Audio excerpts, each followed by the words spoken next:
Bismillahirrahmanirrahim. Bismillahirrahmanirrahim. Assalamualaikum warahmatullahi wabarakatuh. Alhamdulillah wassalatu wassalamu ala Rasulillah alladzi la nabiyya. Wa subhanaka la ilma lana illa ma 'allamtana innaka antal alimul hakim. Ishrah li sadri wa yassir li amri wa hlul 'uqdatam min lisani yafqahu qawli amma ba'd. Sama-sama kita muliakan Ustaz Khairul Anam dan juga seluruh peserta kuliah studi Islam online, para bapak, para ibu yang semoga senantiasa diberikan kekuatan oleh Allah Subhanahu wa taala, diberikan imun dan iman yang kuat, amin ya rabbal alamin. Doanya di daerah kami Tangerang itu lagi banyak yang isolasi mandiri. Dimohon didoakan semoga semuanya diberikan kekuatan, kesehatan, dan kita semuanya mampu melewatinya pandemi ini dengan sehat, amin ya rabbal alamin. Para bapak, para ibu semuanya, langsung saja kita akan melanjutkan dari pelajaran belajar kita tentang ilmu hadis diroyah dulu ya. Ilmu hadis dulu dibagi menjadi dua, ada ilmu hadis diroyah dan yang kedua ilmu hadis riwayah. Kalau ilmu hadis diroyah kemarin kita secara singkat sudah kita jelaskan, ada kuliah studi Islam yang pertama tentang kaidah-kaidah ilmu hadis. Nah, sekarang kita akan masuk kepada bagian yang kedua, yaitu terapannya, menerapkan ilmu yang telah kita peroleh. Ibarat seperti seorang insinyur setelah dia belajar kuliah, maka dia terapkan ya di dunia nyata dengan ilmunya diterapkan. Itu juga seorang mekanik ya, setelah belajar dia gunakan ilmunya ya, dia bikin tempat bengkel dan seterusnya. Baik, ilmu hadis riwayah ini yang ilmu hadis yang kedua. Kita akan menerapkannya praktek pada kitab Al-Wafi. Bagaimana yang sudah disebutkan tadi oleh Ustadz Anam, Al-Wafi ini salah satu syarah ya, penjelas daripada kitab Al-Arba'in An-Nawawiyah ya. Jadi penjelas dari kitab Al-Arba'in An-Nawawiyah. Karya Imam An-Nawawi, dan Al-Wafi ini adalah karya, nanti kita akan bedah di sini, adalah karya dua orang ya, dua orang. Baik. Bismillahirrahmanirrahim. Yang pertama yang akan saya jelaskan adalah sebelum kita masuk ke kitab Al-Wafi itu sendiri, saya akan menjelaskan tentang ilmu hadis yang kita akan pelajari, yaitu ilmu hadis riwayah. Ya. Jadi sama-sama kita belajar ilmu hadis. Cuman kalau kemarin kita belajar ilmu hadisnya diroyah, ya, ilmu hadis diroyah. Nah sekarang ilmu hadis riwayah. Assalamualaikum warahmatullahi wabarakatuh. Terima kasih Bu. Ya, jadi tiap pagi ada yang nganterin makanan, sarap buat makan sampai sore. Dari salah seorang murid juga, alhamdulillah. Ilmu hadis riwayah adalah ilmu hadis, ya, adalah ilmu yang membahas segala hal yang diriwayatkan oleh Rasulullah Shallallahu Alaihi Wasallam. Jadi membahas tentang hadis-hadis, ya, ataupun substansi yang diriwayatkan oleh Rasulullah SAW, baik berupa ucapan maupun tindakan. Ya, tindakan, misal sahabat bilang bahwa Rasulullah sholat seperti ini, seperti ini, seperti itu. Nah, itu kan berarti sahabat menceritakan aktivitas yang dilakukan oleh Rasulullah SAW. Atau ucapan, misal nanti diantaranya hadis yang pertama ini, misal innamal a'malu binniyat. Nah, kita analisa itu, kita pelajari hadis itu. Ataupun berupa sifat Rasulullah Shallallahu Alaihi Wasallam. Ya, misal sahabat Anas mengatakan bahwa Rasulullah Shallallahu Alaihi Wasallam itu tangannya lebih lembut dibanding sutra. Nah, itu salah satu karakter daripada sifat daripada Rasulullah SAW atau ketetapan Rasulullah Shallallahu Alaihi Wasallam. Ya, misal ada seorang sahabat yang melakukan sesuatu, kemudian Rasulullah di sampingnya dan diam. Nah, itu kita bahas, kita analisa hadis itu, kita pelajari. Nah, itu termasuk dalam pembahasan ilmu hadis riwayah. Yang mana ilmu ini membahas dari segi periwayatan hadis, ya, periwayatan hadis. Jadi misal kita meriwayatkan hadisnya saja, itu berarti kita sudah mempraktekkan ilmu hadis diroyah. Kita meriwayatkannya saja, membacakannya saja, meriwayatkannya. Misal saya dapat riwayat hadis, misal saya dari guru saya, ya. Guru saya dari gurunya terus hingga Rasulullah Shallallahu Alaihi Wasallam. Kemudian qala Rasulullah Shallallahu Alaihi Wasallam ar-rahimuna yarhamuhumur rahman. Ya, orang-orang yang mengasihi maka akan dikasihi oleh Allah Subhanahu wa taala. Misal seperti itu. Nah, maka periwayatan yang saya sampaikan ini, yang saya peroleh dari guru saya, itu merupakan penerapan atau saya sedang melakukan ilmu hadis riwayah. Ya, ataupun hanya sebatas pembacaan, ya, pembacaan kita ini, ya, al-wafi kita baca seperti itu.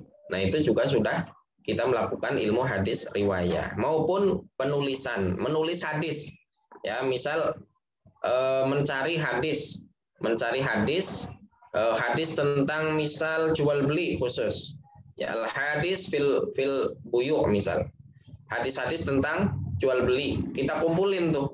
Nah, itu juga termasuk penerapan dari ilmu hadis riwayah.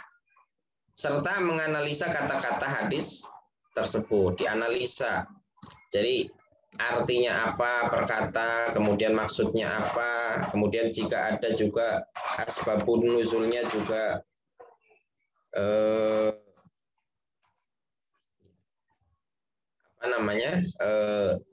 asbabun nuzulnya, ya. Tenang saja Bapak Ibu, ya, jadi walaupun tidak ikut di gelombang pertama tentang ilmu hadis diroyah, ya, semoga nanti kapan-kapan di berikutnya kita bisa buka kelas lagi yang ilmu hadis diroyah, ya. Jadi bukan berarti tidak ikut itu kemudian di sini nggak akan ngeblank sama sekali, tidak, ya. Jadi di sini langsung praktek dan akan lebih jelas seperti itu, walaupun tidak mengikuti pada sesi ilmu hadis diroyahnya, seperti itu. Baik, itulah ilmu hadis riwayah. Jadi ilmu hadis riwayah ini tidak berkaitan dengan kaidah-kaidah, ya, tidak berkaitan dengan kaidah-kaidah. Kalau kemarin kan berkaitan dengan kaidah-kaidah. Misal hadis sahih adalah hadis yang sambung sanadnya. Nah, itu kan kaidah-kaidah. Hadis hasan, ya, kemudian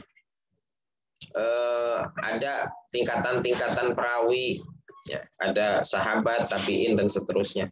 Nah, itu kaidah-kaidah. Nah, ini langsung pada penerapannya. Seperti itu. Baik. Nah, yang kita akan bedah adalah tentang kitab Al-Wafi. Nah, yang kita akan bahas nanti adalah yang pertama profil pengarang kitab Arba'in An-Nawawi. Kemudian tentang kitab Arba'in An-Nawawi. Motif apa sih?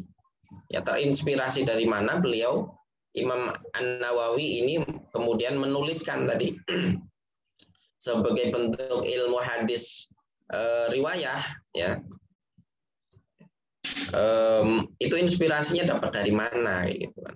Misal Ustadz Anam misal punya kitab buku misal Al-Ijaz, itu inspirasinya dari mana? Kan pasti punya inspirasi, ya, punya dorongan dari mana, seperti itu. Kemudian nanti kita akan bahas tentang profil pengarang kitab Al-Wafi ini sendiri, ya, singkat-singkat, kemudian konsep kepenulisan kitab Al-Wafi, dan kita akan masuk langsung pada hadis yang pertama nanti insya Allah. Baik, kita langsung mengenal tentang profil pengarang kitab Arba'in ya, Arba'in. Dan kitab Arba'in ini banyak sekali. Bapak Ibu ya, bukan hanya Arba'in An-Nawawi saja, makanya di belakangnya dikasih Arba'in An-Nawawiyah. Ini apa? Hadis yang berisi kurang lebih 40 hadis lebih yang pengarangnya adalah Imam An-Nawawi. Imam An-Nawawi. Ya. Jadi ada Nawawi, ada Imam An-Nawawi. Kalau Imam Nawawi itu Nawawi Al-Bantani Al-Jawi. Itu para ulama membedakan kalau ada dikasih al di depannya maka yang dimaksud adalah Nawawi ini. Tapi kalau tanpa al langsung Imam Nawawi itu berarti Imam Nawawi Nusantara, yaitu Imam Nawawi Al-Bantani. Namanya adalah Yahya bin Syaraf. Yahya bin Syaraf. Gelarnya adalah imam, beliau adalah seorang imam. Kemudian Al-Allamah, beliau adalah orang yang sangat alim. Dan disebut juga Muhyiddin, beliau sebagai penghidup, ya orang yang menghidupkan agama, ya yang apa namanya itu hidupnya itu didedikasikan untuk melayani, untuk mengabdi kepada agama. Bahkan nanti di penghujung usianya beliau tidak sempat untuk menikah, ya karena beliau betul-betul kemudian mengabdi untuk agama. Sampai-sampai ibadahnya itu semuanya adalah dengan jalan ilmu dan amal tanpa melalui pernikahan. Walaupun demikian beliau sangat piawai sekali ya di dalam pelajaran-pelajaran atau karya-karya beliau di bidang fikih seperti Al-Majmu' gitu ya. Itu beliau menjelaskan tentang bab nikah ya walaupun beliau nggak menikah. Adapun julukannya adalah ya biasanya ulama itu punya julukan ya. Ini namanya Abu Zakaria, ayahnya Zakaria, padahal beliau tidak punya anak, nikah aja enggak gitu ya, namanya Abu Zakaria. Boleh enggak? Boleh saja ya. Bahkan ada anak kecil ya di masa Rasulullah SAW, anak kecil itu anak kecil, yang namanya anak kecil kan belum nikah ya, anak kecil dipanggil sama Allah, ya Aba Umar katanya, ma fa'ala binuher katanya gitu, ya Aba Umar, wahai ayahnya si Umar katanya kayak gitu. Padahal anak kecil gitu dipanggil sama Rasulullah SAW. Jadi Bapak Ibu, apa yang bisa kita ambil bahwa panggilan Abu atau atau Abi atau ya, karena kita sekarang masa kita sudah tren ya, sekarang tren nih, trending ya. Misal ibunya dipanggil Ummu siapa gitu ya, ayahnya dipanggil siapa, Abu siapa, nggak dipanggil. Misal saya Samsudin, nggak dipanggil Samsudin, tetapi panggilannya apa, Abu Yusri misal gitu. Itu lagi tren nih di masa-masa kita, tren lagi gitu. Dianggapnya apa, sunnah ya. Nah kalau sunnah bagaimana tadi gambarannya? Imam An-Nawawi nggak punya anak, atau tadi yang kecil masih kecil, masih usia balita, dipanggil sama Rasulullah, ya Aba Umar, ma fa'ala bin Nuher kayak gitu ya, karena nangis burungnya mati gitu, burungnya mati kemudian dihibur sama Rasulullah kayak gitu ya. Jadi saya tegaskan lagi bahwa panggilan di depannya ada Abu atau itu bukan sunnah ya, bukan sunnah. Jadi misal katakan Bapak Ibu semuanya kemudian dipanggil, ada panggilan, nama panggilan Abu siapa atau Ummu siapa, kemudian jangan kemudian berpandangan bahwa itu kesunahan. Kemudian beliau lahir pada tahun 631 Hijriah ya, atau 1233 Masehi. Ya. Kemudian bermadhab Syafi'i ya. Jadi Imam An-Nawawi yang begitu alimnya ya sampai disebut dengan Al-Allamah tadi, Imam Al-Alim Al-Allamah, itu beliau mengikuti pandangan ya, pola berpikirnya Imam Asy-Syafi'i ya. Yang mengikuti kaidah-kaidah yang dicetuskan oleh Imam Asy-Syafi'i di dalam mazhab Syafi'i. Itu sealim beliau gitu ya. Makanya jangan sampai kita di masa sekarang ini banyak orang yang kemudian ngapain kita bermadhab seperti itu ya. Padahal alimnya nggak sealim Imam Nawawi gitu ya. Ya jauh lah Imam Nawawi dengan kita seperti itu ya. Seperti itu. Jadi Imam An-Nawawi ini beliau bermadzhab Syafi'i. Kemudian wafat tahun 676 ya. 676 Hijriah. Kurang lebih beliau berusia 45 tahun, Bapak Ibu semuanya. Jadi karyanya itu melampaui usianya. Usianya sangat pendek sekali ya. Usianya hanya 45 tahun. Akan tetapi karyanya luar biasa. Sampai saat ini kita rasakan. Ada Riyadhus Shalihin. Nanti kita sebutkan di bawah ya. Baik. Nah, apa sih inspirasi daripada motivasi inspirasi Imam An-Nawawi ini tentang hadis ini ya, tentang Arba'in Nawawi. Baik. Sebelumnya karya-karya beliau ya, karya-karya Imam An-Nawawi, karya Imam An-Nawawi diantaranya yang kita akan baca adalah Al-Arba'in An-Nawawiyah. Kemudian Riyadhus Shalihin. Riyadhus Shalihin ini adalah karya yang fenomenal ya. Termasuk Al-Arba'in Nawawiyah juga. Termasuk orang-orang yang nggak menganggap, yang tidak bermadhab ataupun menolak madhab, itu juga mengakui dan memakai kitab Al-Arba'in An-Nawawiyah. Termasuk kitab Riyadhus Shalihin juga dipakai.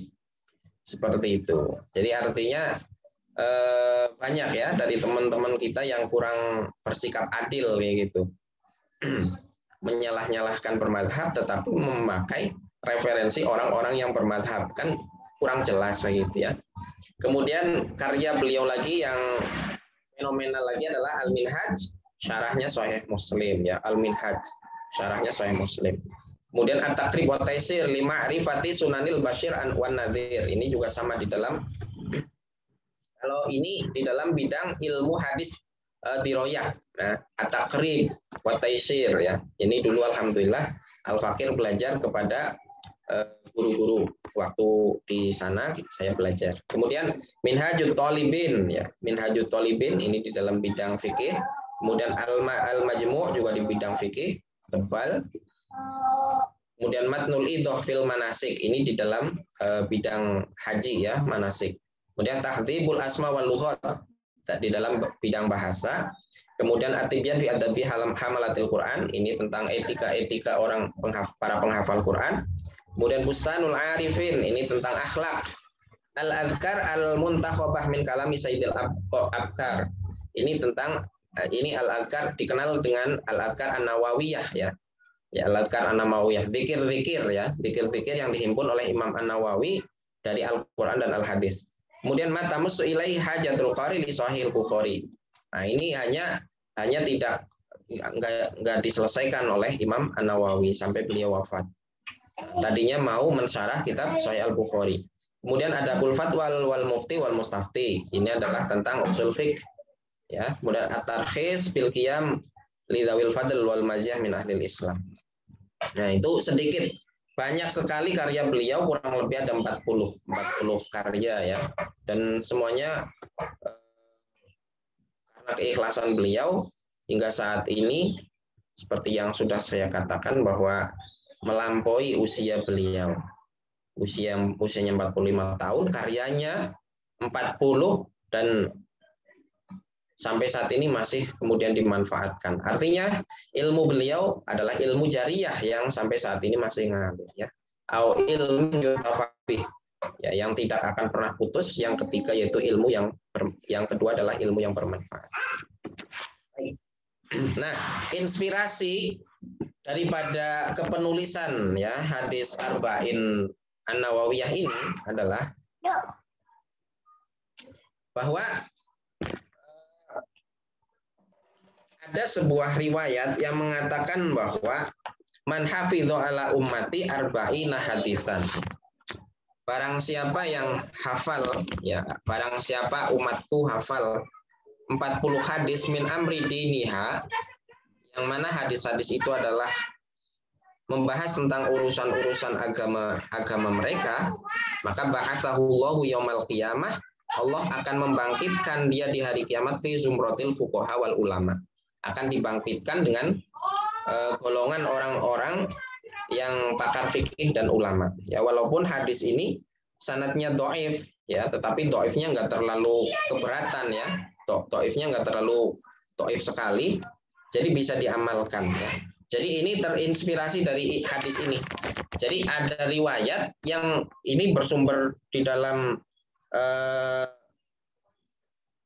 diriwayatkan oleh Imam Al-Baihaqi bahwa barang siapa yang hafal 40 hadis, ya, 40 hadis. 40 itu bahasa Arabnya arba'in. Nah, barang siapa yang hafal 40 hadis tentang urusan agama, ya. Jadi ini tidak hanya hadis arba'in an-Nawawiyah saja, Bapak Ibu. Jadi misal Bapak Ibu hafal sejumlah 50 hadis. Tapi urusan tentang agama. Nah, maka terkategorikan masuk dalam riwayat ini, ya, seperti itu. Maka akan dibangkitkan kelak, digolongkan dengan para ahli fikih dan para ulama, seperti itu. Kemudian di dalam riwayat yang lain diriwayatkan oleh Abu Darda bahwa wa kuntu lahu yaumil qiyamah syafi'an wa syahida. Bahwa di dalam riwayat lain orang yang hafal 40 hadis tentang urusan agamanya, maka kata Rasulullah, saya akan menjadi syafaat baginya dan akan menjadi penolong, saksi baginya, kayak gitu. Di dalam riwayat yang lain diriwayatkan oleh Ibnu Mas'ud, ya, disampaikan bahwa udkhul min ayyi abwabil jannati syi'ta. Silahkan kamu mau masuk dari pintu surga yang manapun yang kamu kehendaki, silahkan saja. Jadi banyak sekali riwayat-riwayat, ya, walaupun riwayat ini enggak sampai pada derajat hasan ataupun sahih, ya. Jadi pada derajat dhaif, tetapi dhaifnya enggak terlalu berat, ya. Artinya masih bisa digunakan untuk fadhailul amal atau keutamaan-keutamaan melakukan amal-amal baik seperti itu. Nah, akan tetapi, ya, walaupun ada riwayat itu, ya, walaupun ada riwayat tadi, tetapi Imam An-Nawawi ini tidak hanya termotivasi oleh riwayat tersebut, tetapi Imam An-Nawawi ini termotivasi oleh hadis sahih, ya. Hadis sahih yang diriwayatkan oleh Imam Bukhari, ya. Diriwayatkan oleh Imam Bukhari, juga diriwayatkan oleh Imam Muslim, apa? Liyuballighus syahidu minkumul ghaib. Hendaknya engkau menyampaikan orang yang datang dari kalian nih, Bapak Ibu yang hadir saat ini, hendaknya untuk menyampaikan, ya, materi nanti kepada yang hari ini nggak hadir, seperti itu. Begitu juga difahami oleh Imam An-Nawawi bahwa orang yang telah memperoleh hadis sampaikan kepada orang yang belum memperoleh hadis. Nah, bahkan di dalam riwayat yang lain yang sahih juga itu nadarallahu imra'an sami'a maqalati fawa'aha fabalaghuha kama sami'aha. Nadarallah, Allah akan memandang tuh. Allah akan memandang terhadap orang yang kemudian mendengar sami'a maqalati, mendengar hadisku, kemudian dia simpan, dia pahami, disimpan, dihafal, fabalaghuha, disampaikan. Nah, ini. Jadi Bapak Ibu semuanya, Imam An-Nawawi itu tidak hanya sebatas nyuplik-nyuplik atau ngutip-ngutip hadis, tetapi beliau sudah hafal hadis ini. Ya, jadi sudah hafal kemudian ditulis kayak gitu. Beda halnya dengan mungkin saya gitu, ya. Belum hafal tapi ngutip-ngutip, cari hadis di kitab apa. Kalau ditanya nggak hafal kayak gitu, ya. Tapi Imam Nawawi nggak. Jadi nadarallahu imro'an sami'a, dia telah dengar dulu. Jadi hadisnya sudah sampai, kemudian fawa'aha, dia simpan, dia pahami, ya. Fabalaghuha kama sami'aha. Kemudian dia sampai bagaimana yang dia telah,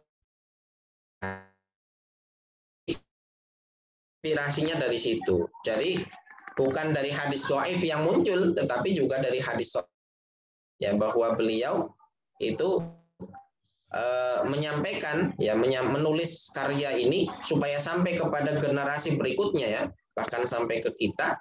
Itu tujuannya itu tadi, ya, supaya satu, supaya dipandang oleh Allah Subhanahu wa taala. Tadi nadarallahu imra'an sami'a maqalati. Kemudian melakukan perintah Rasulullah tadi, liyuballighu syahidu minkumul ghaib, supaya orang yang kemudian sudah dapat hadis menyampaikan kepada orang yang belum mendapatkan hadis. Baik.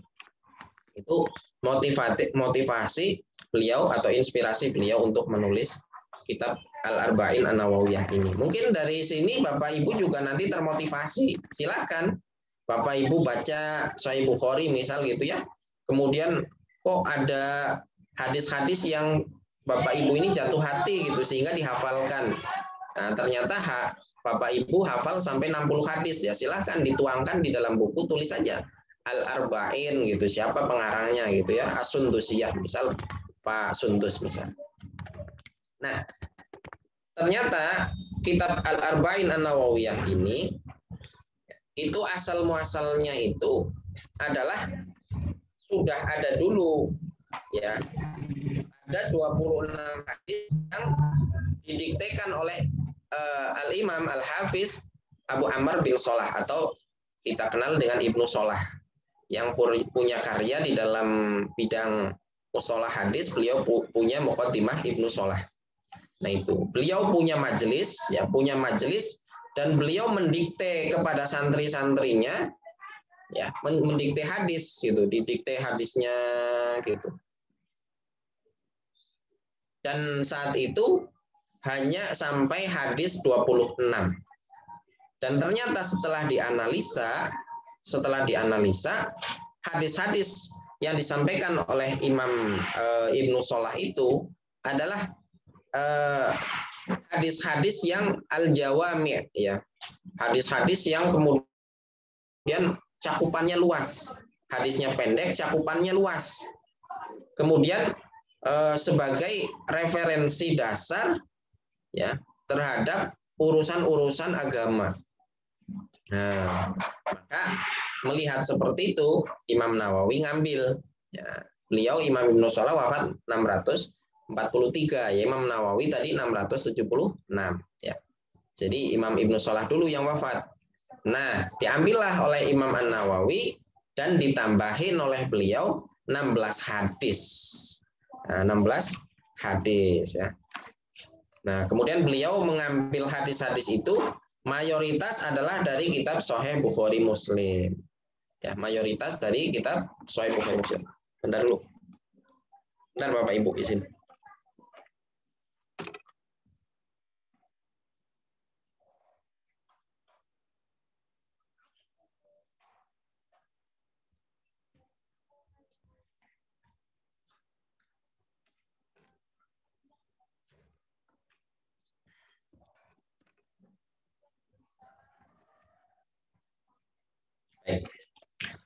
Jadi mayoritas bersumber dari Sahih Bukhari Muslim ya, makanya nanti ketika kita belajar atau mengkaji hadis Arba'in Nawawi ini nanti hadis riwayat Bukhari, hadis riwayat Muslim dan seterusnya. Ya. Dan beliau tidak menyebutkan sanadnya, sanadnya dibuang ya, sanadnya dibuang. Jadi jalan menuju ke konten hadisnya ya. Misal riwayat dari fulan, dari fulan, dari fulan, dari fulan. Nah, itunya dibuangkan, dihilangkan.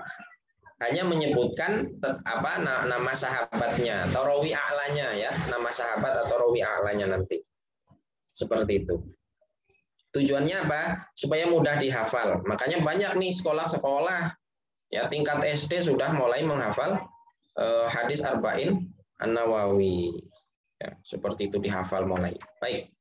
Itu tentang hadis kitab Al-Arba'in An-Nawawi. Kita lanjut kepada kitab Al-Wafi yang kita akan sebagai diktat ya ataupun modul kita belajar. Al-Wafi, siapa pengarangnya? Di sini ada dua ya. Pengarangnya adalah Dr. Mustafa Dib Al-Bugho. Ya. Dr. Mustafa Dib Al-Bugho. Beliau masih hidup. Beliau lahir di Medan, bukan di Medan ya, di Medan, di Damaskus, Syria di sana. Ya. Beliau lahir tahun 1930 Masehi dan saat ini masih hidup ya. Semoga beliau diberikan panjang usia ya. Sekarang banyak sekali ulama-ulama besar wafat ya. Syekh Wahbah Zuhaili meninggal, kemudian termasuk salah satu penulis kitab Al-Wafi ini juga baru saja meninggal kemarin ya, yaitu yang kedua adalah Dr. Muhyiddin Mistu. Ya, Dr. Muhyiddin Mistu, beliau wafat ya kemarin Kamis tanggal 10 Juni 2021. Ya, adapun pendidikan dari Syekh Mustafa Dib Al-Bugho, S1-nya beliau di negaranya sendiri di Damaskus, kemudian S2 sampai S3-nya di Al-Azhar Kairo. Madhab beliau Syafi'i ya, makanya ulama-ulama besar mayoritas mereka bermadhab. Nah, bermadhab apapun itu, Syafi'i, Hanafi, Hambali, Maliki ya. Dan mayoritas nih yang bermadhab Syafi'i itu bertasawuf pasti. Ya, makanya Imam An-Nawawi tadi karya-karyanya tuh Al-Adhkar An-Nawawiyah tentang zikir-zikir, Riyadhus Sholihin itu tentang akhlak tasawuf. Ya, seperti itu. Baik. Karya-karyanya banyak sekali. Ya, karya-karyanya banyak sekali. Di antaranya ada yang tahqiq ya. Di situ nggak ada Ustaz Anam. Tentang tahqiq, kemudian tentang karya beliau sendiri termasuk Al-Wafi ini yang bukan tahqiq ya. Ada beliau mentahqiq Sahih Bukhari, kemudian Mukhtasar, beliau meringkas Sahih Bukhari, kemudian At-Tahdzib. Nah, At-Tahdzib ini yang sering dipakai oleh teman-teman yang bermadzhab Syafi'i ya, sebagai tahqiq daripada kitab Matan Al-Ghayah wa Taqrib. Kemudian Asarul Adillah Al-Mukhtalafiha. Ini beliau menulis, kemudian Ar-Rohabiyah fi ilmil faraid, ilmu faraidnya ada, ilmu hadisnya, kemudian beliau mentahqiq ilmu hadis daripada Imam Ibnu Shalah tadi yang kita sebutkan ya. Jadi banyak sekali, kurang lebih karya beliau itu ada 32 karya ya, baik yang berupa tahqiq maupun karya tulis yang enggak mentahqiq seperti itu ya. Nah, itu karya daripada Dr. Mustafa Dib Al-Bugho. Baik. Konsep kepenulisan di dalam syarah Al-Wafi ini ya. Jadi setelah beliau mengajar gitu ya, mengajar khususnya di dalam bidang hadis ya, beliau kurang lebih telah ketika telah menjelaskan hadis kurang lebih 280 hadis. Nah, kemudian beliau ada inspirasi untuk kemudian kenapa saya nggak mensyarah kitab Arba'in An-Nawawi. Ya, kitab Arba'in An-Nawawi. Sedangkan kitab Arba'in An-Nawawi ini adalah kitab yang sangat berkah gitu, manfaat dipakai oleh siapapun dimanapun gitu. Dengan lintas madhab apapun itu memakai kitab hadis Arba'in An-Nawawi. Kenapa katanya? Padahal sarah-sarahnya juga udah banyak. Nah, akhirnya beliau kemudian punya pikiran untuk kemudian mensyarah juga ya, untuk menjelaskan kitab Arba'in Nawawi. Tujuannya adalah supaya ikut dompleng gitu ya. Ikut dompleng supaya dapat ilmu yang bermanfaat juga ya. Sekiranya orang menggunakan Arba'in Nawawi dan menggunakan syarahnya Al-Wafi kan berarti beliau ikut diberi pahalanya juga seperti itu ya. Jadi ada orang yang terkenal nih gitu kan, orang terkenal kemudian produk-produknya dipakai, saya mau ngikut di situ, barangkali bisa ikut kecipratan manfaatnya seperti itu. Tapi bukan manfaat duniawi ya, manfaat akhirat. Ya. Yang pertama konsepnya adalah menyebutkan konten hadisnya ya, atau matan hadisnya tadi. Kemudian takhrij hadis dan menyebutkan statusnya. Ya, status hadisnya disebutkan, takhrij hadisnya. Nah, ini kan kemarin takhrij sudah tuh di gelombang pertama takhrij. Jadi menyebutkan referensi hadisnya dari mana, hadis riwayat Muslim, hadis. Nah, jadi satu hadis ini muncul di mana saja gitu. sumbernya di mana aja. Oh, ternyata ada di Bukhari, ada di Muslim, ada di Abu Dawud, ada di Nasai. Nah, nanti kita ketahui itu. Kemudian yang ketiga adalah menjelaskan tentang urgensitas hadis. Ya. Apa pentingnya sih hadis ini sehingga layak untuk dimasukkan di kitab Arba'in Nawawi itu. Kalau hadisnya nggak berbobot, ngapain dimasukin ke Arba'in Nawawi? Nah, alasannya apa? Ini kok bisa masuk ke kitab Arba'in Nawawi? Nanti akan disebutkan. Kemudian kosakata di dalam hadis, nanti akan dikupas kosakatanya per kosakata yang kemudian sekiranya perlu untuk diperjelas. Kemudian asbab wurud hadis, ya sebab munculnya hadis ini jika diketahui ya. Jadi nggak semua hadis itu pasti ada asbab wurudnya seperti itu ya. Artinya tidak semua hadis itu asbab wurudnya diketahui. Nah, kalau Al-Quran itu asbab nuzul, kalau hadis asbab wurud, itulah ulama yang yang mengistilahkan, menterminologikan supaya berbeda. Kalau Al-Quran nuzul, kalau hadis wurud seperti itu. Jadi kalau asbab wurud pasti hadis, bukan Quran. Kalau asbab nuzul pasti Quran, bukan hadis. Baik. Kemudian akan menjelaskan tentang fikih hadis ya. Fikih hadis yaitu pemahaman poin-poin apa yang bisa diambil, pelajaran-pelajaran apa yang bisa diambil daripada hadis tersebut. Nah, itu konsep kepenulisannya. Baik Bapak Ibu, semuanya yang dirahmati oleh Allah Subhanahu wa taala, itu sedikit tentang profil dan konsep kepenulisan daripada Arba'in An-Nawawiyah dan juga Al-Wafi itu sendiri. Baik, kita akan langsung masuk kepada hadis yang pertama. Bismillahirrahmanirrahim. Hadis yang pertama adalah innamal a'malu binniyat ya. Bi asanidina al-muttasilah ila masyayikhina radhiyallahu anhum jami'an wa anhu bihi qala an amiril mu'minin Abi Hafsin Umar bin Al-Khattab qala sami'tu Rasulullah sallallahu alaihi wasallam yaqul innamal a'malu binniyat wa innamal likulli imri'in ma nawa faman kanat hijratuhu ila Allahi wa rasulih fa hijratuhu ila Allahi wa rasulih wa man kanat hijratuhu lidunya yusibuha aw imra'atin yankihuha fa hijratuhu ila ma hajara ilaih. Ini rawahu Bukhari ya. Ini rawahu Bukhari. Bukan Bukhari lagi ya. Rawahu Imam al-Muhaddisin. Imam al-Muhaddisin. Itu diriwayatkan oleh Imam Bukhari dan Imam Muslim. Jadi ini hadis riwayat Bukhari Muslim. Jadi hadis muttafaq alaih. Muttafaq alaih, hadis muttafaq alaih.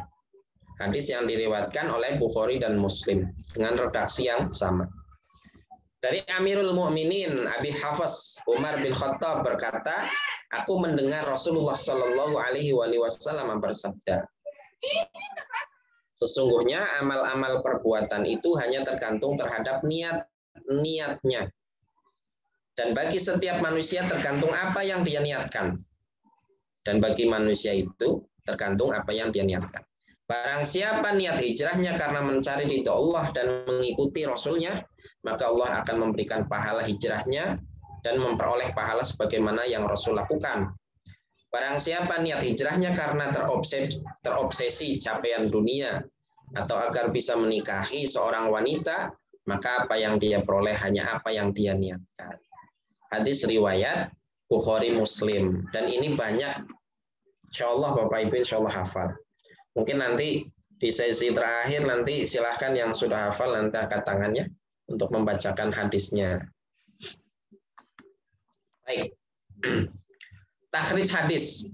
Takhrij hadis artinya sumbernya. Hadis ini berada di mana saja, di kitab apa saja kayak gitu ya.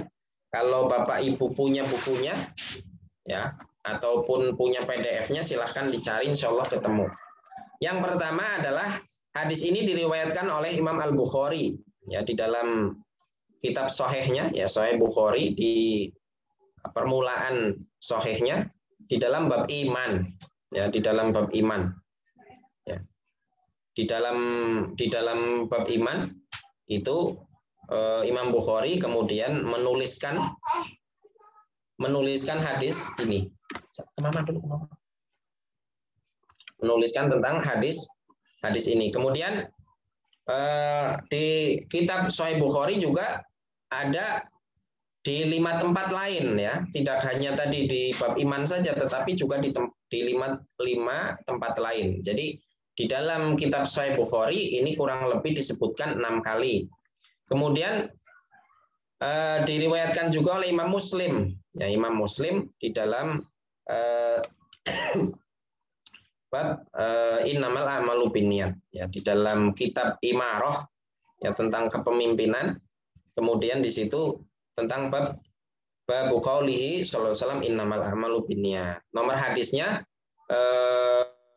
1907 ya, boleh dicari 1907. Kemudian diriwayatkan juga oleh Imam Abi Dawud di dalam kitab tolak.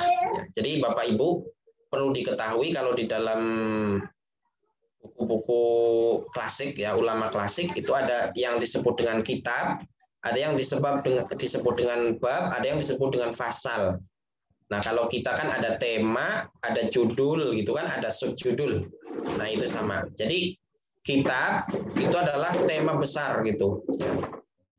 Kitab itu tema besar, bukan nama kitab, bukan Sahih Bukhari, bukan gitu. Jadi kitab. Nanti bukunya apa namanya? Bukunya Sahih Bukhari. Nanti di situ ada tema besarnya, kitab apa gitu. Nanti di bawah kitab itu ada judulnya apa? Misal bab iman, itu namanya bab. Nanti di bawah bab ya, kalau di dalam bidang fikih itu nanti ada fasal. Fasal itu lebih kecil lagi. Nah, di dalam riwayat Abu Dawud itu berada di kitab tolak. Nomor hadis 2201. Kemudian diriwayatkan juga di Imam Turmudi di dalam sunannya, di dalam kitab keutamaan jihad. Nomor hadis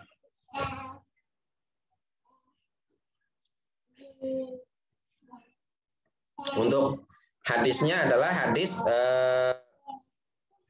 1646. Kemudian Ibnu Majah, kemudian hadis riwayat Imam Nasai, kemudian Imam Ahmad di dalam musnadnya, Imam Ibnu Daruqutni, Ibnu Hibban dan Baihaqi. Itu Bapak Ibu, jadi ketika kita buka Sahih Bukhari, Sahih Muslim, Sunan Abi Dawud, Sunan Tirmidzi, Sunan Ibnu Majah, kemudian Sunan Nasai, Musnad Ahmad, kemudian Musnad Daruqutni, ya, kemudian Sahih Ibnu Hibban, kemudian Musnad Al-Baihaqi, ya. Itu bukan Musnad, Sunan Al-Baihaqi. Sunan Al-Baihaqi, maka kita akan menemukan hadis-hadis tadi. Hadis innamal a'malu binniyat. Ya, itu akan kita temukan seperti itu. Baik. Nah, untuk penyegaran dulu Ustaz Anam, untuk penyegaran dulu. Salah satu ini ada saran juga supaya sayanya bernafas dulu. Untuk salah satu peserta silahkan untuk membacakan hadis di situ. Mohon maaf Ustaz Anam untuk di scroll ke atas untuk dibacakan hadisnya, silahkan. Barangkali ada kesalahan tanda baca nanti bisa saya benahi seperti itu ya. Silahkan salah satu dari Bapak atau Ibu untuk mengangkat tangan ya. Di situ ada fasilitas apa itu ya? Hand sanitizer ya bukan ya? Untuk mengangkat tangan. Silahkan. Ya, karena ini musimnya corona Ustaz Anam. Silakan Bapak Ibu yang mau baca hadisnya. Silakan Bapak Ibu untuk memperoleh keberkahan. Ustaz Ali Rosidi. Nah, Pak Rosidi. Angkat tangan nih. Silakan Pak Rosidi. Kenalan dulu tuh. Bapak siapa, dari mana tuh? Yang lain kan barangkali ada yang belum kenal. Kalau saya udah kenal. Ya silakan Pak Rosidi. Ya, siap. Saya Ali Rosidi dari Tegal. Oh, silakan dari Tegal ya. Nah, ya. Bapak Pak Rosidi, Bapak bacanya gini nih, ya. Jadi sebelum Bapak baca, Bapak gini. Wa anhu bihi kola. Coba wa anhu bihi kola. Wa anhu bihi qala. Ya, terus an amiril mukminina terus. An amiril mukminin Abi Hafsin Umar bin Khattab radhiyallahu anhu qala. Ini tulisannya hilang, Ustaz. Saya berarti pakainya hafalan ini. Hafalan? Iya. Baik, silahkan. Ya, ulangi. Wa anhu qala an Abi Amirul Mukminina Abi Hafsin Umar bin Khattab qala sami'tu Rasulullah sallallahu alaihi wasallam innamal a'malu binniyat wa innamal likulli imri'in man nawa faman kana hijratuhu ila Allahi wa rasulihi wa hijratuhu ila Allahi wa rasulihi wa man kana hijratuhu lidunya aw yusibuha wa hijratuhu ma lidunya wa man kana hijratuhu lidunya wa man kana hijratuhu lidunya aw yusibuha. Ulangi, wa man kana hijratuhu lidunya yusibuha. Saya baca, Ustaz. Ini daripada salah. Wa man kana hijratuhu lidunya yusibuha awim ra'at.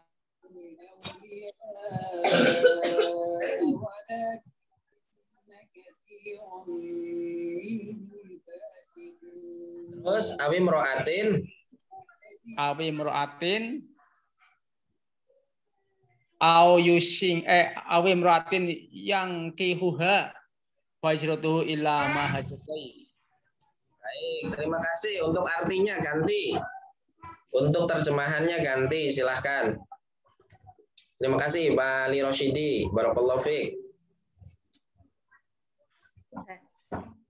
Silahkan, dengan siapa, di mana?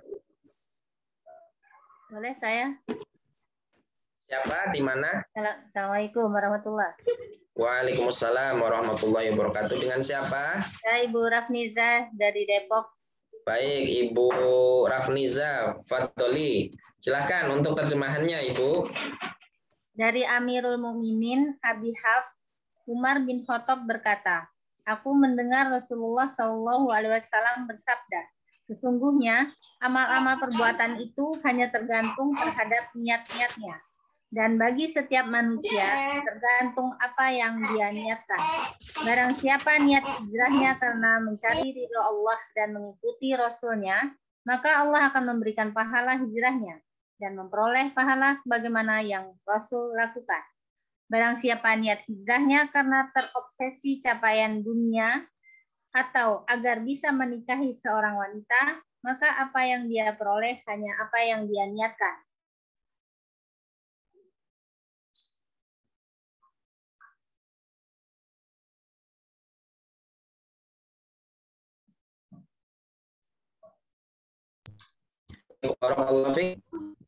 Ibu Rafniza. Baik, nanti untuk sesi tanya jawab ada di akhir insya Allah ya. Tunggu dulu. Kita selesaikan dulu materi pagi hari. Baik, Ibu Rafniza dan Pak Ali Rosyidi. Barakallahu fikumah. Amin, amin ya rabbal alamin. Baik, kita lanjutkan dulu ya. Nanti kita sesi sharing-sharing atau tanya jawab supaya lebih enak lagi ya. Baik. Kemudian di situ di dalam hadis tadi yang dibacakan dan diterjemahkan oleh Ibu Rafniza, dibacakan oleh Pak Ali Rosyidi tadi kan ada an Amiril Mukminin Umar bin Khattab gitu ya. Jadi di situ ada rawi a'la, jadi perawi sebelum Rasulullah itu di situ disebut dengan rawi a'la. Di situ adalah Umar bin Khattab. Nah, kita lihat profil daripada sahabat Umar bin Khattab supaya kita kenal ya Bapak Ibu semuanya. Ini rawinya seorang sahabat. Kalau seorang sahabat itu sudah tidak diragukan lagi, adil. Ya, jadi sudah tidak ada kritikan lagi kepada sahabat. Ya, karena sudah langsung mendapatkan testimoni oleh Allah Subhanahu wa taala, testimoni baik dari Allah. Kalau sudah ada testimoni baik dari Allah, apakah ada yang menandingi Allah? Kan nggak ada. Ya, tapi ada sebagian daripada orang-orang yang kemudian ingin menghancurkan kredibilitas daripada para sahabat. Waliyadzubillah. Nah, Umar bin Khattab ini adalah seorang sahabat yang tadinya sangat menentang ya, sebelum masuk Islam ini sangat parah lah terhadap Islam itu. Ya. Sangat menentang sekali terhadap Islam. Nah, kemudian beliau ini sebelum masuk Islam, beliau adalah seorang duta ya, duta besar lah ya, duta besarnya orang-orang kafir Quraisy. Ini jadi perwakilan. Jadi kalau misal katakan ada perkumpulan, nah yang datang itu Umar bin Khattab, karena beliau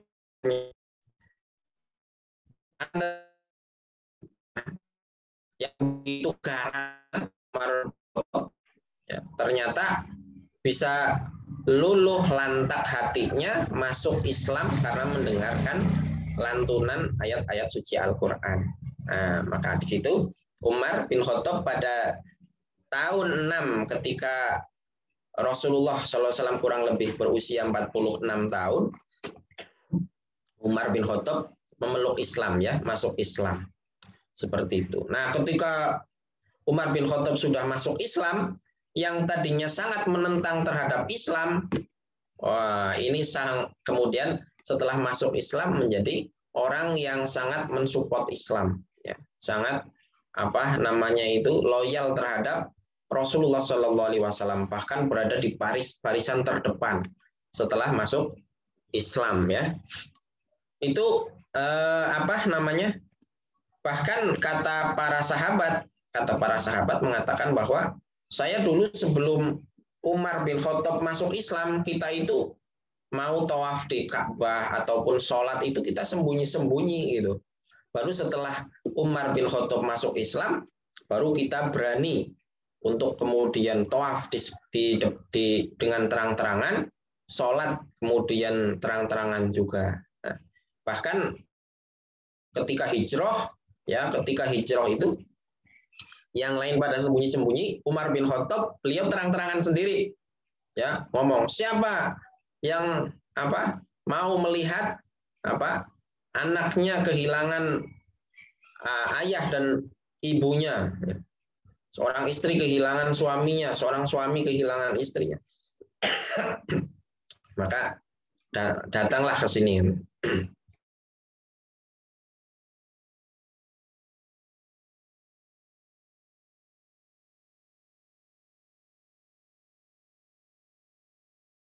Dengan Abu Bakar As-Siddiq itu kan sembunyi-sembunyi gitu ya. Umar bin Khattab terang-terang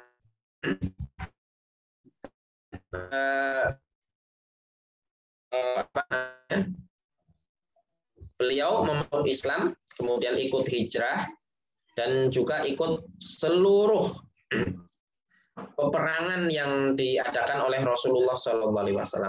Seluruh peperangan yang diikuti oleh Rasulullah SAW. Sahabat Umar bin Khattab itu juga ikut peperangan tersebut.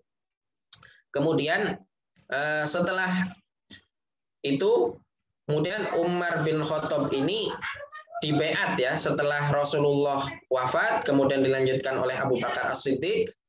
Kemudian Abu Bakar As-Siddiq wafat karena kerinduannya terhadap Rasulullah SAW.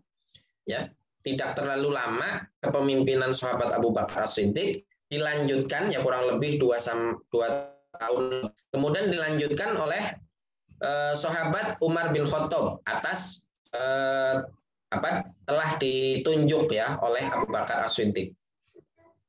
Maka di tahun 13 Hijriah sahabat Umar bin Khattab kemudian memperoleh amanah sebagai seorang khalifah, maka menjadi salah satu khalifah Rashidah ya, menjadi salah satu khulafaur Rasyidin yang kedua. Nah, beliau memimpin kurang lebih selama 10 tahun dan melakukan penaklukan banyak kota atau negara, Syam, Irak, Quds, Syria, kemudian Mesir dan lain-lain. Kemudian mendirikan kurang lebih 12.000 mimbar. Ya, mimbar khutbah. Ya, itu kurang lebih 12.000 dibikin oleh beliau. Wafat tahun 23 Hijriah karena ditusuk oleh seorang orang Majusi namanya Abu Lu'lu'ah. Ya, ditusuk. Ya, beliau sedang sholat subuh, lagi sholat subuh ditusuk. Wah, ditusuk. Bagian sampingnya itu beliau ditusuk. Nah, ketika ditusuk, beliau nggak langsung meninggal. Ya, dari setelah ditusuk itu beliau 3 malam ya, 3 hari ya, 3 hari beliau masih hidup. Setelah itu beliau meninggal. Jadi meninggalnya beliau karena dibunuh. Jadi beliau wafat karena wafat syahid ya, wafatnya wafat syahid. Nah, termasuk Rasulullah juga wafatnya wafat syahid karena beliau wafat karena diracun. Sebab efek racun dulu ya. Baik. Kita lanjutkan. Nah, itu tentang apa tadi? Perawi a'lanya ya, perawi a'lanya. Kemudian kita kepada urgensitas hadis. Apa sih bobot dari hadis ini, innamal amalu binniyat, sehingga pantas untuk dimunculkan di kitab Arba'in An-Nawawi. Gitu. Karena kata Imam An-Nawawi ini, hadis-hadis yang dimunculkan atau dituliskan di dalam kitab Arba'in Nawawi ini adalah kitab hadis-hadis yang mengandung pokok-pokok agama sebagai dasar-dasar daripada agama.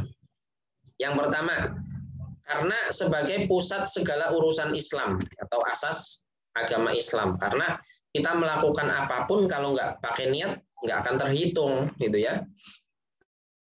Nah, misal ada orang katakan dalam bab talak tuh, bab talak ya. Tapi talak yang tidak langsung, yang kinayah, itu kan membutuhkan terhadap niat. Sudah sana kamu balik dulu ke rumah orang tua kamu. Nah, itu kan butuh niat. Maksudnya apa ini? Nah, maksudnya ya kamu udah sana, saya cerai. Nah, berarti terjadi talak. Tapi kalau misal maksudnya ya kamu supaya berpikir dulu, nah itu nggak terjadi. Jadi niat. Urusan agama itu adalah tergantung terhadap niatnya. Kemudian yang kedua, menurut Imam Abu Dawud, hadis ini menjadi representatif setengah daripada ajaran agama Islam. Karena seluruh amalan-amalan di dalam agama ini ada amalan zahir, ada amalan batin. Ya, amalan zahir yang dilakukan oleh anggota tubuh kita, aktivitas ya. Nah, selain amalan lahir ada amalan batin. Nah, amalan batin berarti yang dilakukan oleh niat. Ya, jadi ada amalan lahir, ada amalan batin. Berarti amalan lahir porsinya adalah separuh, amalan itu porsinya separuh. Makanya menurut Imam Abu Dawud mengatakan bahwa separuh daripada agama hadis niat ini. Kemudian menurut Imam Ahmad dan Imam Syafi'i, beliau mengatakan bahwa hadis ini mewakili sepertiga ilmu. Sepertiga ilmu, karena manusia, aktivitas manusia itu berkisar pada 3 komponen. 1 hati, yang kedua mulut, yang ketiga adalah anggota tubuh. Berarti kan dibagi 3 tuh. Ya. Anggota tubuh berarti sepertiga. Kemudian lisan ya. Zikir gitu, kita baca Quran, itu kan berarti sepertiga. Kemudian hati, nah berarti sepertiga kan, sepertiga sama dengan 1 ya. Agama kan ada 1. Nah, sepertiganya itu adalah amalan hati, sepertiganya adalah amalan mulut, kemudian amalan ketiganya adalah anggota tubuh. Kemudian menurut Imam Abu Ubaid mengatakan tidak ada hadis yang lebih kompleks dan lebih komplit dan banyak mengandung faidah dibanding hadis niat ini ya.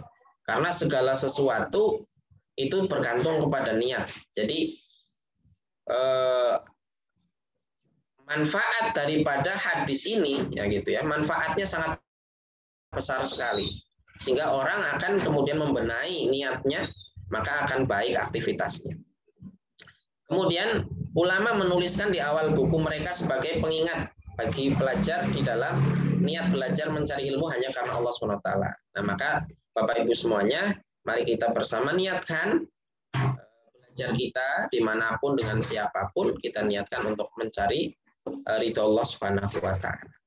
Kemudian di antara bahwa hadis ini itu bernilai atau bobotnya besar itu karena pernah juga disampaikan Rasulullah di dalam khutbahnya gitu ya, sebagai isi khutbah gitu. Kalau hanya sebatas menyampaikan bukan dikhutbahkan, misal di dalam pengajian-pengajian itu kan mungkin hal biasa ya. Tapi kalau sudah sampai pada sebagai konten khutbah, nah itu kan kita perlu bertanya. Berarti ini hadis bukan hadis biasa. Begitu juga sahabat Umar bin Khattab juga pernah berkhutbah dengan hadis ini. Nah, maka hadis ini layak untuk kemudian dimasukkan atau dituliskan di dalam kitab Al-Arba'in ini oleh Imam An-Nawawi. Baik, kosakata hadisnya kita akan rada cepat. Hafaz itu artinya singa, ya, singa.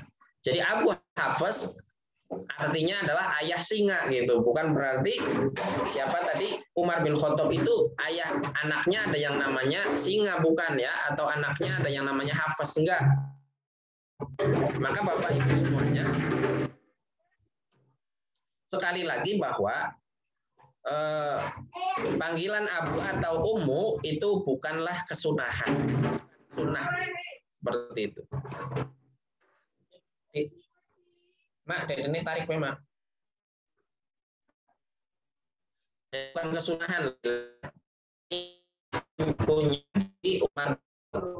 Ya, jadi bagi Umar Khattab. Namanya Abu Hafaz. Ya, jadi ayahnya singa karena beliau garang sekali ya. Kemudian innama itu adalah sebagai adatul hasr atau huruf pembatas, hanya gitu ya. Jadi artinya hanya.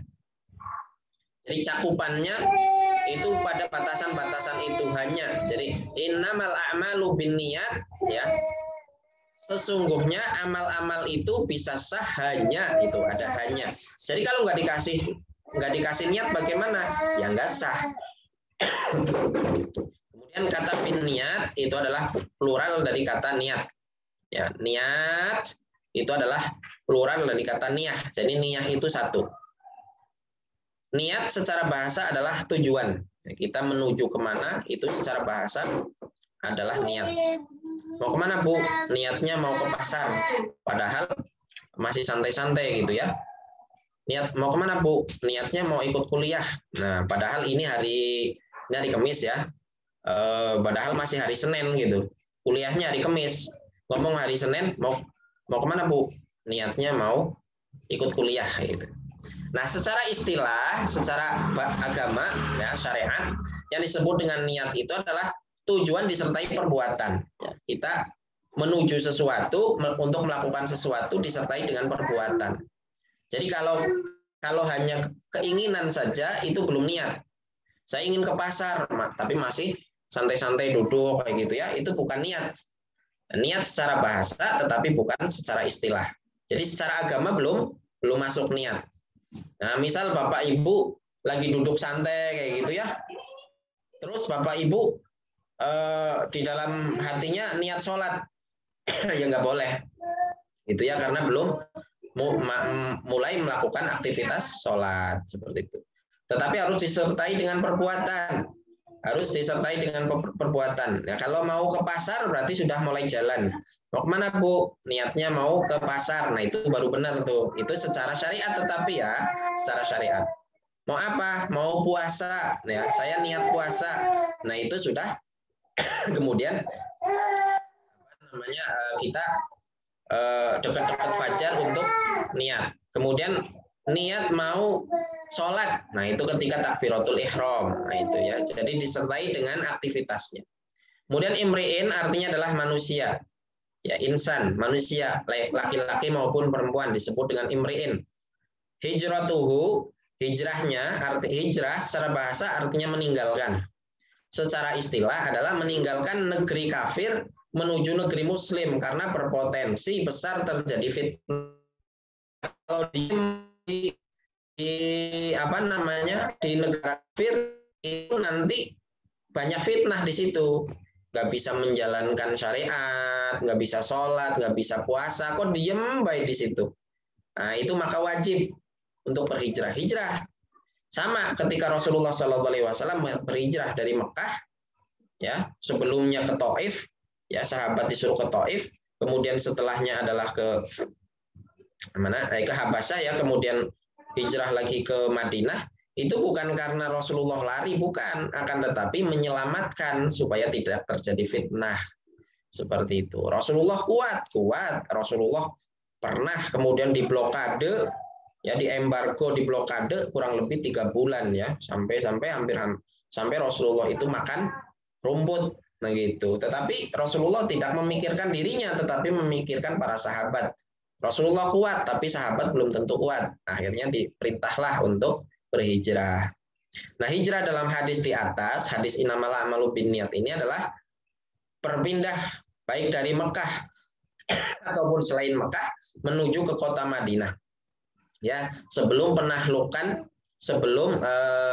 penaklukan kota Mekah tahun 8 Hijriah ya. Jadi sebelum tahun 8 Hijriah itu, nah itulah yang dimaksud dengan hijrah di dalam hadis ini. Jadi hijrah dari kota manapun menuju ke kota Madinah.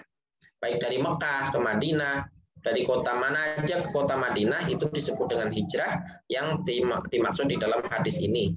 Asalkan sebelum tahun 8 Hijriah. Ilallahi, yang dimaksud ilallahi, menuju Allah adalah bertujuan memperoleh ridhonya. Jadi menuju ke Allah itu bukan dengan jarak, ya. Jadi kayak kita mau ke Jakarta, berarti kalau dari Jawa Tengah, kalau sudah sampai ke Cirebon, berarti kemana? Ke Bekasi gitu ya. Jadi berjarak. Oh, berarti kalau sudah ke Bekasi udah dekat dengan Jakarta. Jadi Allah Subhanahu wa taala itu menujunya itu bukan dengan jarak, ya. Jadi menuju, bertujuan ya memperoleh ridho Allah Subhanahu wa taala. Orang yang memperoleh ridho Allah maka semakin dekat. Fa hijratuhu ilallahi wa rasul. Maka hijrah tersebut adalah Allah dan Rasul. Dan niatnya hijrahnya kepada Allah dan kepada Rasulnya, maka diterima apa amalnya itu, amal hijrahnya diterima dan diberi balasan oleh Allah Subhanahu wa taala. Kemudian di dunia yusibuha, ya, karena dunia yang ingin dia peroleh, ya, maksudnya adalah obsesi dunia yang ingin digapai. Obsesi dunia yang ingin digapai. Itu sedikit tentang kosakata di dalam hadis yang dijelaskan oleh Syekh Al-Bugho ya. Baik. Adapun sebab munculnya hadis ini, sebabnya adalah diriwayatkan oleh Imam Tabrani, kemudian di dalam Mu'jam Kabirnya, kemudian diriwayatkan juga oleh Imam Sa'id bin Mansur di dalam sunannya, bahwa dengan sanad para perawi yang sikoh, bahwa saat itu ada seorang sahabat di masa Rasulullah Shallallahu Alaihi Wasallam yang melamar seorang sahabiah, seorang perempuan, seorang gadis yang dilamar untuk dinikahi. Kemudian perempuan ini enggan untuk dilamar, akan tetapi mengajukan satu persyaratan. Apa? Syaratnya adalah kamu mau ikut hijrah dengan Rasulullah Shallallahu Alaihi Wasallam. Nah, kalau kamu ikut hijrah dengan Rasulullah, karena saat itu orang yang mengikuti hijrah itu memiliki sebuah prestis tersendiri gitu ya, sebuah kedudukan tersendiri gitu. Sehingga perempuan ini memberi syarat kepada sahabat tersebut, mau nggak kamu ikut hijrah ya denganku, ikut hijrah dengan Rasulullah SAW, mau nggak? Kemudian sahabat ini ikut, ya, sahabat ini ikut. Nah, itulah kemudian muncullah hadis ini dan disebut laki-laki tersebut dengan Muhajir Ummu Qais. Ya, perempuannya namanya Ummu Qais. Ya, maka laki-laki ini diberi panggilan Muhajiru Ummu Qais, itu seorang laki-laki yang berhijrah sebab ingin menikahi Ummu Qais.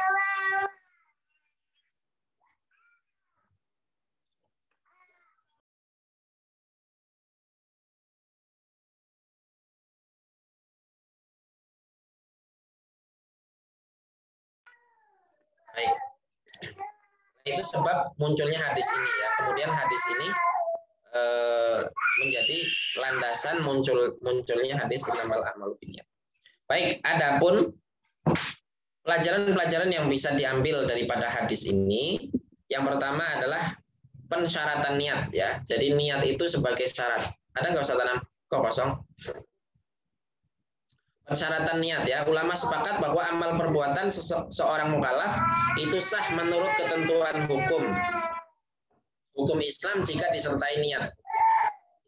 Jadi niat itu adalah sebagai acuan sah atau tidaknya aktivitas seorang mukallaf. Ya, tadi saya contohkan kalau misal orang mentalak dengan kinayah, itu tergantung niatnya. Niatnya apa? Kayak gitu. Nah, kemudian kalau di dalam ibadah, kalau di dalam ibadahnya langsung sholat, haji, puasa gitu ya. Jadi pada ibadahnya langsung itu niat merupakan rukun. Ya, rukun. Jadi bagian yang tidak terpisah. Jadi harus dilakukan. Ya, bukan bagian luar. Jadi unsur internal daripada ibadah itu sendiri. Itu jika di dalam ibadah. Jadi niat di dalam sholat rukun, niat di dalam puasa rukun, niat di dalam haji rukun, ya. Jadi niat di dalam sedekah rukun semuanya. Nah, seperti itu. Kemudian adapun di dalam wasilah, ya misal di dalam wasilah itu seperti apa? Seperti mandi, seperti wudhu, gitu kan? Kita mau sholat kan sebelumnya kita wudhu dulu. Nah, wudhu itu bukan ibadah yang kita tuju kan? Yang kita tujukan baca Qur'annya, yang kita tuju adalah sholatnya kan kayak gitu. Jadi wudhunya itu wasilah. Nah, kalau di dalam bidang wasilah itu ada dua pendapat. Kalau menurut madhab Hanafi, maka niat itu sebagai syarat kesempurnaan ibadah. Syarat kesempurnaan ibadah. Jadi kalau nggak niat bagaimana wudhunya? Ya kurang sempurna. Kalau menurut madhab Hanafi gitu. Tapi kalau menurut madhab Syafi'i dan madhab Maliki, Hambali, bahwa niat merupakan syarat sah.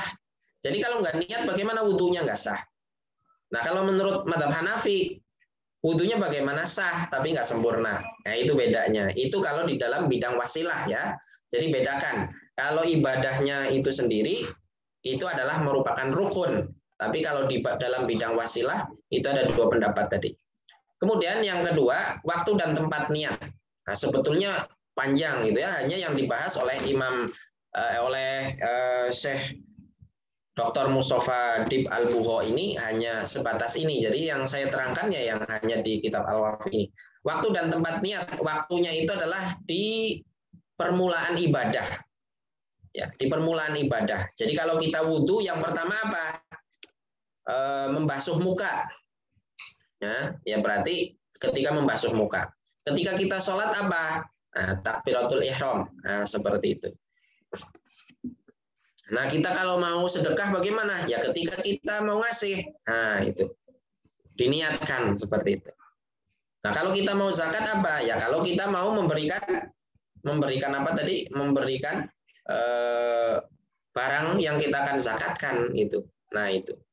Jadi niatnya adalah di permulaan ibadah, bukan setelah selesai ya. Setelah misal katakan atau sebelumnya ya, kita belum wudhu, belum sholat, kita udah niat dulu gitu. Kita udah niat. Nah, kita niat di dalam hati kita. Saya niat sholat zuhur 4 rakaat menghadap kiblat ya.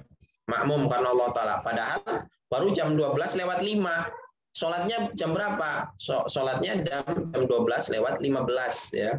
Waktu iqomahnya sampai jam 12 lewat 15. Nah itu berarti belum niat ya, belum.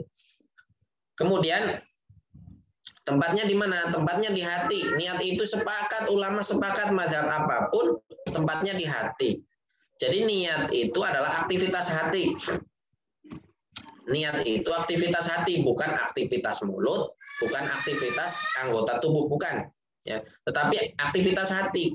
Jadi kita ucapkan di dalam hati kita ketika Allahu Akbar, kita sholat, di dalam hati kita mengucapkan, saya niat sholat zuhur 4 rakaat menghadap kiblat, ya, makmum, fardu karena Allah Ta'ala.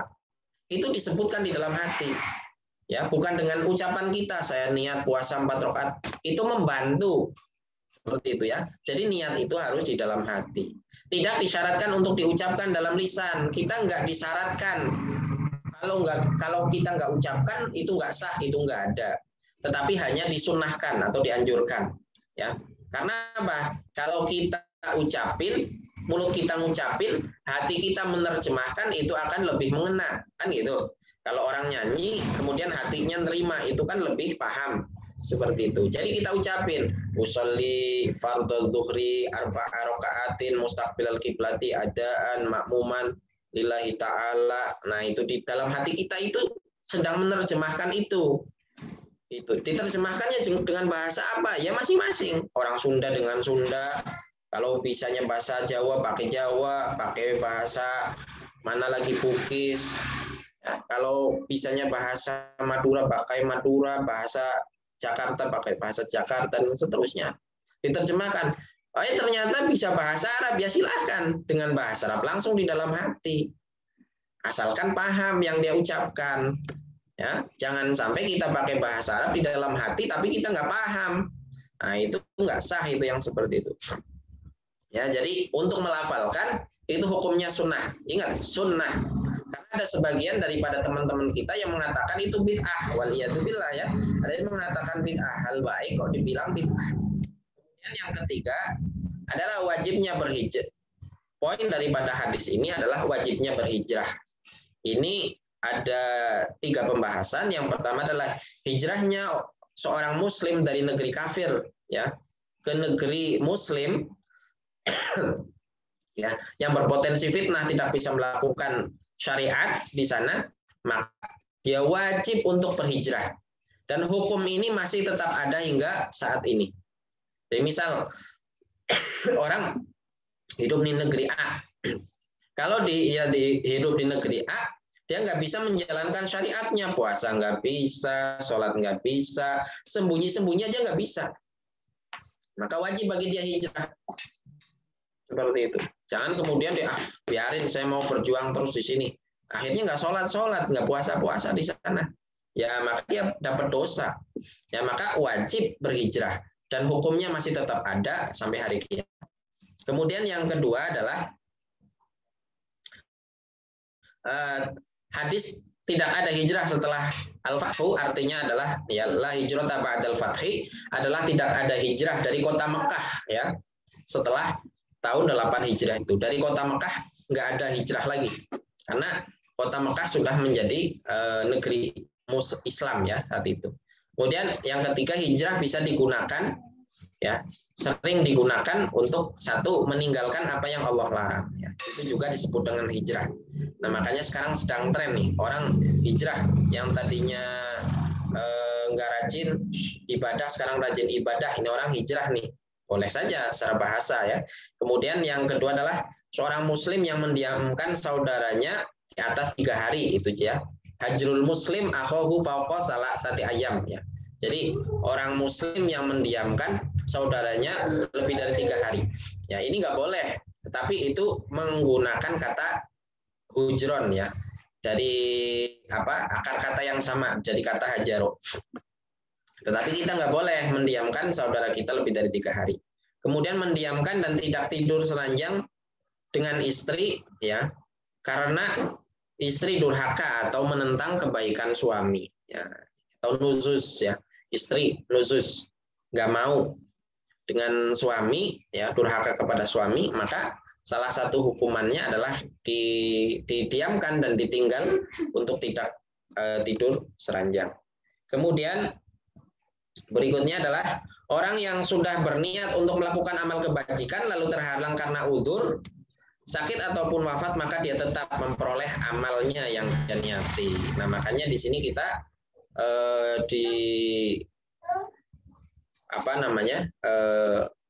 diberikan motivasi supaya kita berniat melakukan kebaikan apapun, walaupun kita belum mampu, itu ya.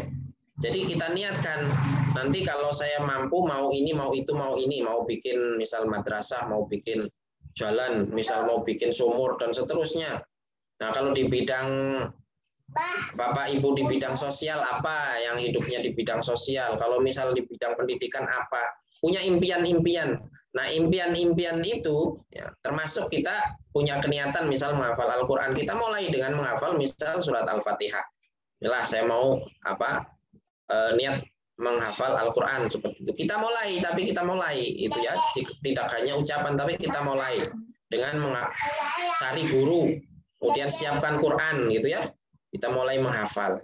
Nah, itu sudah masuk dalam kategori niat. Ternyata baru 1 bulan, baru dapat surat Al-Fatihah, sudah disetorin ke guru kita meninggal. Nah, ini kita akan digolongkan dengan orang-orang penghafal Quran. Di sana akan digolongkan bareng dengan mereka-mereka. Kemudian yang kelima, ikhlas merupakan kunci amal. Dan amal dan ibadah mendapatkan balasan dan pahala dari Allah SWT, ya, mendapatkan taufik dan keberuntungan di dunia. Jadi ikhlas itu adalah pondasi dasar, ya, alas, ya, pondasi dasar daripada semua amal perbuatan kita. Maka ulama mengatakan bahwa syarat daripada amal ibadah kita diterima itu ada 2. Yang pertama adalah ikhlas, yang kedua adalah sesuai dengan ketentuan yang diajarkan oleh Rasulullah SAW atau ittiba'ur rasul. Nah, seperti itu. Maka ikhlas ini sebagai landasan. Kalau orang sudah ikhlas, maka nilainya akan baik. Kalau orang itu ikhlas, ikhlas itu dengan cara apa? Yang pertama caranya adalah dengan meniatkan segalanya karena Allah Subhanahu wa taala. Kemudian yang kedua adalah sesuai dengan ketentuan-ketentuan yang diajarkan oleh Allah dan Rasul-Nya. Nah, itu ikhlas. Ikhlas sih sudah ikhlas. Saya ikhlas sekali, Pak. Begitu ya. Mau bikin rendang itu. Mau bikin rendang, ikhlas sekali. Ya, udah saya bikinin, saya ikhlas sekali Pak. Saya bikinin rendang Bapak deh, ikhlas sekali gitu ya. Giliran bikin rendang nggak dikasih santan, nah nggak dikasih santan, jadi rendang nggak jadi rendang. Padahal sudah ngomong ikhlas Pak, saya ikhlas nggak bisa dibayar nggak apa-apa deh. Saya bikin Bapak rendang ya, dibikinin, dimasak dagingnya, ya, sudah dimasak nggak dikasih santan, nah, nggak jadi rendang. Setelah dikasih, ini Pak rendangnya Pak, mana ini bukan rendang ini kamu bikin sop kali, sop aja nggak jelas, ya nggak diterima, ditolak ya. Makanya syaratnya 2. Kemudian syarat amal menjadi manfaat dan baik jika disertai niat, ikhlas dan mencari ridho Allah Subhanahu wa taala ya. Jadi niat itu adalah perbuatan hati, niatnya itu segala aktivitas kita niatnya hanya karena Allah Subhanahu wa taala. Artinya ini adalah upaya kita untuk kemudian menumbuhkan rasa ikhlas dalam hati kita, gitu ya. Ikhlas memohon kepada Allah SWT, ya Allah jadikan hati kami setelah kita meniatkan itu ikhlas karena Engkau bantu kami untuk ikhlas. Nah, itu kiranya materi hari ini ya. Jadi kita membahas tentang hadis pertama innamal a'malu binniyat ya, tentang pentingnya niat di dalam kehidupan kita.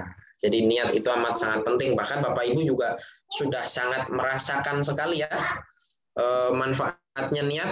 Ya, Bapak Ibu belum makan dari pagi, kalau diniatin puasa kuat saja gitu ya. Tapi kalau nggak diniatin puasa, kok jam 10 aja udah apa namanya itu meronta-ronta perutnya kepengen diisi seperti itu. Itulah kehebatan daripada niat itu. Baik, kiranya ini Ustaz Anam. Enggak saya lanjutkan ke post-test kayaknya ya. Silahkan nanti di screenshot oleh Ustadz Anam untuk dijawab oleh para peserta masing-masing, bisa dikirimkan ke Ustadz Anam. Baik, saya kembalikan kepada Ustadz Anam. Terima kasih Ustadz Samsudin. Alhamdulillah luar biasa ilmu-ilmu yang tadi sudah disampaikan. Semoga bisa diserap dengan baik oleh Bapak Ibu semuanya. Sekarang tiba saatnya membacakan pertanyaan-pertanyaan yang sudah ditulis oleh Bapak Ibu di kolom chat. Pertanyaan yang pertama dari Ibu Pratiwi, Ustadz maaf boleh bertanya, mau tanya, apakah pembacaan hadis sama dengan Al-Quran? Jadi ada ikhfa atau dengung dan sebagainya. Karena saya dengar orang berbeda-beda membacanya. Jazakumullah khairan atas jawabannya. Silakan. Baik. Baik. Siapa tadi Ustaz? Hilang. Ibu Pratiwi. Oh ya, Ibu Pratiwi ya. Ibu Pratiwi, baik. Di dalam pembacaan hadis, apakah menggunakan tajwid? Nah ini sebenarnya ilmu tajwid ini, tajwid. Mau dibuka juga ilmu tajwid dengan saya, silahkan. Jadi untuk penerapan ilmu tajwid itu sendiri, ilmu tajwid itu kalau kita belajar ilmu tajwid itu ada apa namanya itu unsur dasar ya, unsur dasar daripada huruf yaitu makhraj dan sifat. Kalau makhraj dan sifat itu semuanya harus diterapkan dimanapun ya, di tek-tek Arab seperti itu.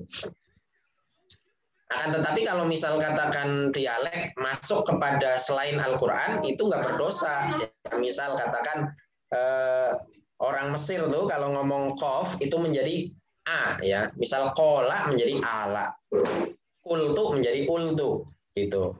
Kemudian kalau orang Saudi, orang Yaman, kalau bahasa bunyi kof itu menjadi gu, ya menjadi g, huruf g, menjadi gultu, gala gitu ya. Itu orang Yaman. Itu nggak berdosa seperti itu ya. Baik. Jadi penerapan tajwid itu ada 3 pendapat. Yang mayoritas ulama berpendapat hanya di dalam Al-Quran. Jadi tajwid yang hukum-hukum itu hanya di Al-Quran saja. Seperti itu. Selain juga kita pelajari tentang lahan jali dan lahan khofi ya, Ibu Pratiwi. Jadi untuk penerapan secara keseluruhan ilmu tajwid itu di Al-Qur'an. Itu mayoritas ulama yang pertama. Kemudian yang kedua, ada sebagian ulama, sebagian minoritas yang berpendapat bahwa tajwid itu juga diterapkan di dalam hadis. Tetapi ini sedikit sekali. Di mana? Nah, contoh di Maroko, di kerajaan Maroko. Ya, di kerajaan Maroko itu kalau sebelum kajian di kerajaannya gitu, itu dibacakan dulu tuh hadisnya dan dibaca hadisnya itu menggunakan tajwid seperti itu. Itu sebagian aja, nggak seluruh negara kayak gitu. Nah, artinya ada yang mengamalkan seperti itu gitu. Kemudian ada pendapat yang syadz yang mengatakan bahwa di seluruh teks Arab seperti itu, di seluruh teks Arab. Nah ini dan juga nggak diamalkan seperti itu ya. Jadi mayoritas tajwid itu hanya diterapkan di dalam Al-Quran saja. Jadi diterapkan hanya di dalam Al-Quran saja. Bahkan ketika kita khutbah gitu ya, ketika kita khutbah Ustadz khutbah itu juga ketika membaca ayat Al-Quran itu juga beliau nggak kemudian menganggapnya itu sedang membaca Al-Quran tetapi sedang membaca dalil, sehingga juga tidak terlalu diterapkan juga ikhfa hukum-hukum tajwidnya gitu ya, hukum-hukum tajwid tambahannya gitu, bukan yang dasar. Kalau yang dasar kan sifat dan makhraj itu harus seperti itu, panjang pendek harus. Tapi kalau ikhfa ya, idhar, idhom itu masih ditoleransi gitu ya, seperti itu. Tapi kalau di dalam murni kita membaca Al-Quran, maka penerapan Al-Quran itu adalah wajib hukumnya wajib ya, ikhfanya, idhomnya, idharnya itu wajib. Tapi bagi orang awam itu ditoleransi bagi orang awam ya. Tapi bagi orang alim itu adalah satu kesalahan. Seperti itu Ibu Pratiwi ya. Jadi pembacaan tek-tek Arab yang menggunakan tajwid ya mayoritas itu hanya Al-Quran. Tapi boleh nggak kalau selain Al-Quran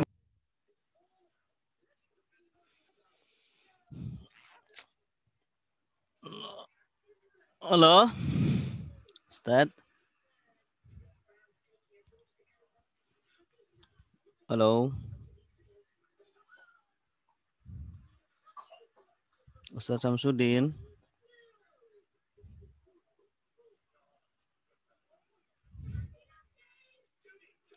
Halo, Ustaz Samsudin. Suaranya nggak ada.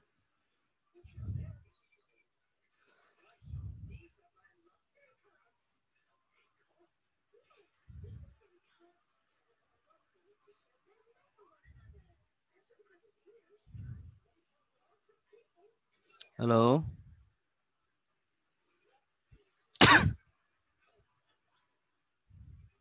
Ustaz Samsudin.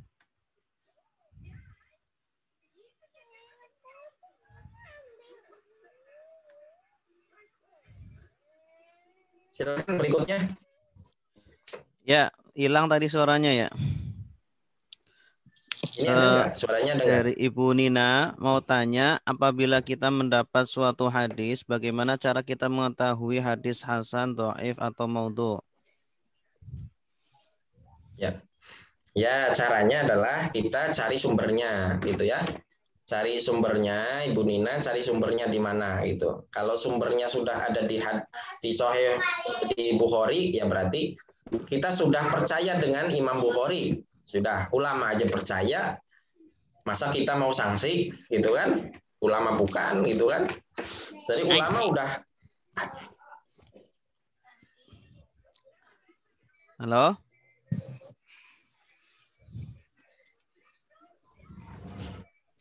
Baik. Ya. Saya matikan ini ya videonya ya karena Ya. ini apa namanya koneksinya mau habis kan? Ya, ya. Apa namanya? Jadi caranya kita merujuk kepada sumbernya di mana gitu. Jadi berada di mana hadis itu. Jadi kalau Ibu siapa tadi Nina ya menemukan hadis, cari. Makanya ya kalau misal katakan nggak punya bukunya ya susah ya. Jadi emang harus punya referensinya. Jadi hadis ini berada di mana nih? Oh, berada di Bukhari ya berarti sahih. Ada di mana nih? Sunan Turmudi, nanti dulu. Sunan Turmudi cek dulu. Sunan Turmudi misal. Karena di Sunan Turmudi nggak semuanya sahih. Nanti bisa jadi hasan, bisa jadi kemudian sahih seperti itu. Seperti itu. Kemudian jadi intinya adalah dengan cara kita mencari sumbernya. Jadi setelah kita punya teks hadis, kita cari sumber hadis itu dari mana. Gitu. Nah, kita banyak aplikasi kalau Bapak Ibu bisa menggunakan ya, seperti misal Maktabah Syamilah itu bisa dipakai. Bapak Ibu bisa pakai itu, kemudian bisa di-searching sumbernya dari mana. Oh, ternyata sumbernya berada di apa namanya? Ad-Du'afa punyanya Ibnu Hibban. Oh, berarti ini hadis dhaif seperti itu. Jadi intinya adalah kembalikan kepada sumbernya, cari sumbernya dari mana, kayak gitu, Ustaz. Silahkan lanjut. Ya, berikutnya ada. Ya. Beli mau tanya, boleh langsung nih. Bentar Bu, ditulis aja Bu. Soalnya ini udah banyak yang tertulis. Yang ditulis dulu, Ustaz. Ya. Ada berapa? Banyak. Ini kayaknya apa namanya? Waktunya udah ini ya. Koneksinya udah mau habis ini. Ya udah, ini aja kita di copy paste aja ya. Nanti buat ya, PR. Di copy paste nanti dikirimkan nanti di pertemuan berikutnya. Ya. Nanti sebelumnya ataupun setelahnya nanti saya jawab singkat-singkat. Baik. Masuk tadi ada yang mau nanya langsung, silahkan ditulis aja ya. Ya. Baik, terima kasih. Cukup kayaknya saya tanam ya. Oke. Waktunya sudah mau jam 11. Terima kasih Ustaz Sudin atas ilmunya. Masya Allah. Walaupun beliau sedang kurang sehat tapi masih menyempatkan untuk menyampaikan ilmu kepada kita semuanya. Semoga kita sebagai murid bisa lebih semangat ya untuk mencari dan mengejar ilmu dimanapun. Baik, mari kita tutup majelis mulia kita ini dengan bacaan doa kafaratul majlis. Subhanakallahumma wa bihamdika asyhadu an la ilaha illa anta astaghfiruka wa atubu ilaik. Wassalamualaikum warahmatullahi wabarakatuh. Waalaikumsalam warahmatullahi wabarakatuh.